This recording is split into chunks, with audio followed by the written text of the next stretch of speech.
There's a lot of people that think that having a direct output from a DAC that's volume controlled without a preamp going into one's power amplifier is the most logical, best way, and people do that. But I have found, as others have found, when you put a good tube preamplifier in the chain, that just seems to bring more musicality to the combination. I mean, it just sounds a little more homogeneous, a little more like the breadth and the warmth of music comes through better.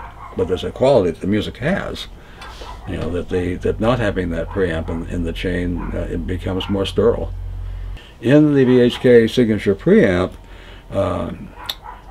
we have a topology that's very much like this fabled Pathos Aureum headphone amplifier, in that there is a tube differential amplifier input stage, and it's going to be followed by a very nice MOSFET gain of 1 buffer stage. And that buffer stage is going to have quite a lot of current for a output stage of a preamp, some 50 milliamps of idling current. And so it's a totally Class A kind of a device. Is going to be extremely transparent, so that the quality of that tube is going to be translated to the output with this kind of a circuit. And the volume controlling is a kind of an elegant idea. It's going to be a switched attenuator kind of an arrangement. It's going to be very, very nice, and it's going to be a real good sounding preamp. How the power amp sounds so good because of the synergy within itself, preceded by this new preamplifier, which is going to have that same ability to transmit detail. The combination is going to be detail squared. Okay, and the design of the circuits, how they're going to actually be implemented in this signature power amplifier, I pretty much wanted through-hole parts as opposed to the increasingly commonly used surface mount parts, because I know what these parts are going to sound like, and the surface mounts just simply aren't as good. There are good ones, but you have to really use them in the right places, so I just wanted everything to be what I know is going to be good and really first quality through-hole parts that you can see and hold, and here is a part I can hold the leads and twist it, and this is the real thing. Can you show us what a through-hole part actually is? Yeah. Well, here. Yeah, I can.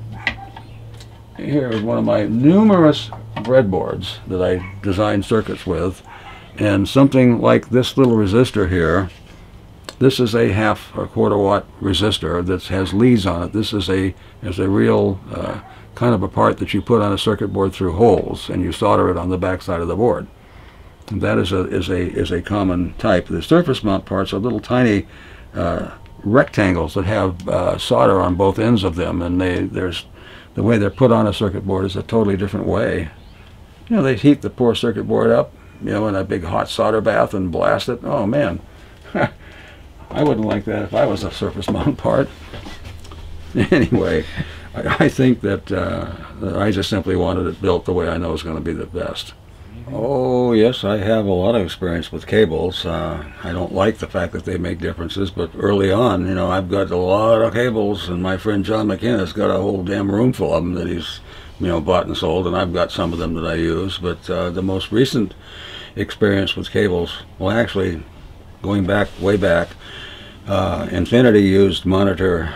They used NBS cables, you know, almost exclusively because they sounded really good. And I remember one CES show, there was like 100 grand's worth of their cable, you know, speakers and interconnects. Well, I finally got from Arnold a pair of those monitor zero speaker cables for my setup. I've been using them ever since I got those speakers. So those were expensive cables. That I had tried other things, but I've always kept those. And I had some NBS interconnects, but then there was a period of time when one of the displays for Genesis, I believe that, what is the, oh dang it, Synergistic Research, you know, gave us a whole series of cables to use for Genesis CES. And he kept those, and I got a few of those, and that were better, you know, with the little energizers and so forth. And then it turns out MG came along, and those flat ribbon cables, oh, well, I got some of those, and they're wonderful. That's what I'm using as my main interconnects all the way through. But that's just signal audio cables. USB cables and SPDIF cables all make a difference. And so I've got in my server arrangement, I've got what's pretty close to the best USB cable for sound right now going. So it's crazy, but it's there, and it makes differences. And I play it actually. Other people find out what's good before I find out, and I use their experience and generally agree when I get those things for myself. Tell us about your system that you audition everything on. Well, the system, I did a lot of work over a 4-year period with Genesis Advanced Technologies, and the first loudspeakers that Arnie and I designed for them were the 6.1s. And I thought those were very good when we finished with them. Of course, we did, surrounds and center channels and so forth, but Arnie said, you should have a pair of those. You will have a pair of those. And so I was priorly using B&W 801s on anchor stands, and they were sort of okay. But when I got the 6.1s, life became much more real. I mean, they were very, very good. So I have those still. And they've functioned beautifully all this time. And I have, for a front end of my system, obviously I've got a BHK Signature 250 sitting right there, shining real good and sounding wonderful. I have an Aesthetics Calypso preamp, which is a marvelous sounding device, and it really, when I got it over an unnamed solid-state preamp that I've been working on, it was just like revelation. Oh my God, this is really, really, really good. So I have that. And then I have, as far as signal sources, I have a modified Oppo 105 with Sophia 6S and 7s in it, which is a wonderfully musical sounding machine. And I have a PS Audio Perfect Wave Transport and one of the Direct Stream DACs in this latest incarnation is really quite good. I really like it a lot. I'm damn glad I've got one to listen to. And I have for feeding this DAC, I've got a IBM ThinkPad laptop that I put a solid-state drive in, and I'm running Microsoft Server 2012 as an operating system because it simply does less going on with it when it's doing music, and it is really definitely a good thing. With this company, Audio Optimizer, I can't remember what it's a Swiss company, and the guy is Phil. Audio Phil is the guy, and he made this audio optimizer that goes through and takes all the things that you don't need for making music out of the operating system, and it makes a big difference in how things sound. So I have that. So when I play, I have a 3 terabyte hard drive, full of PCM various files, and another one that's another kind of a drive that's got a whole bunch of DSD files. And so I alternate between those, and I have a wonderful thing that Arnold Nudell found, which is a separate USB optical drive that has a battery power supply in it. That sounds really good on disk sources. So I use that, and then I have the hard drives, and I just switch around these cables and play stuff through the system from that. More than I don't use my Mod-Right Oppo very much, hardly at all, because I like the other stuff better. So, and it sounds to me pretty darn good. It's not in the level of what Arnold's got, because he's got the speakers. The speakers that we finally did for Genesis Advanced Technologies that never got produced. Can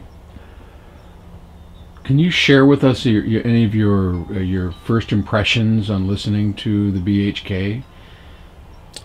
Oh yeah, well that's an interesting story, because I did a lot of the development of that amplifier, obviously in this very laboratory, and it was a painful birth, but a birth that was damn well worth it.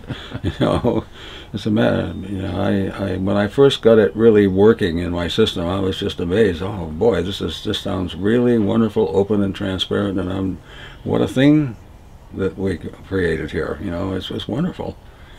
But it wasn't it was a process, because I believe that I used the developed tube front end as a separate board on another power amplifier that told me that things are going to go really well when I finally get these circuit boards working the way they want and put this amp together physically.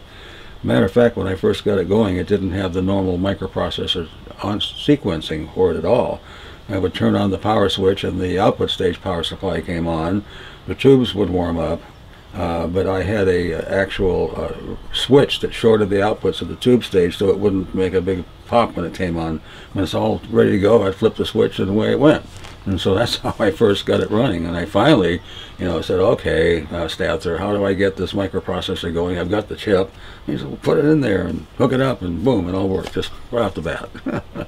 So now it turns on like a good God's 250 should. BHK signature 250 works just like they should.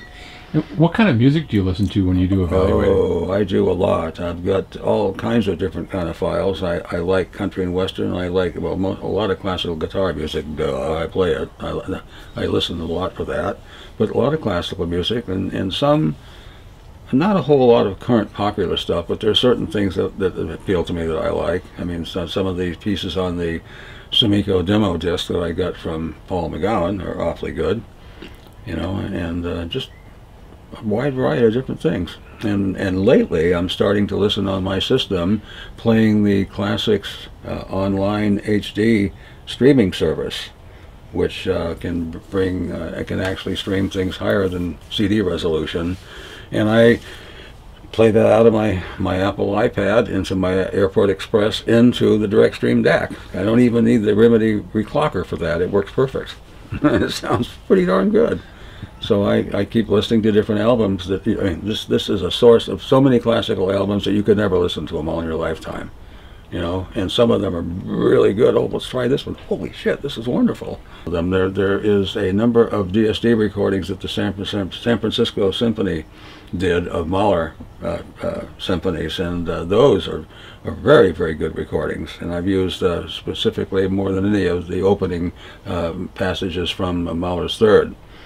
That's one I always use. I have, I've got such a variety. I like, there's an album made by John Hartford that was a tribute to this folk singer. That's very, very good, and it has a bunch of different musicians on it, and I use some of the tracks for that very frequently. And there's another Stony Evening with Crosby and Nash. Oh, that is such fucking good sounding album. Whoa! And does that ever sound good on this setup with an amplifier? I mean, all these things that you're familiar with, when you hear it on this amplifier, you just hear more of it, and it's hard to go back and not have that. Well, I've got a file of a famous violinist that was done on a 30-inch per second tape that was transferred to digital. It is just outstanding for believability. Oh man, this is one of the best signal sources that one could ever hear. I mean, it really sounds like the man talking and his instrument, and with a piano. It's wonderful. That's a current thing, and that's on a SD card. That I can put. Well, actually, it was done on a very high quality thumb drive. Mm-hmm. It's a 24-196 dial, and it's great. So you have recordings that you're very familiar with, that you've listened to for years, that you've found new information on, or they just sound different? and more especially with the way my system is now to play some of these things. Whoa, they never sounded like this, and that's the truth. I mean, I've got tons of CDs that one has gone through, and they're sitting there, and I'm going through a lot of these lately in time, and it's pretty revelatory. I just listened just the other night to one of my favorites, Bear's Choice, one of the Grateful Dead. I happen to be a Deadhead from way back. I really enjoyed some of those times going to live concerts there. It's pretty crazy. But anyway, that Bear's Choice and the song Black Peter. Oh, it just sounded really, really good. All the guitar strumming and the space and everything was wonderful. And I get that experience a lot when I revisit some of these things that I haven't heard for a long time. They're never better.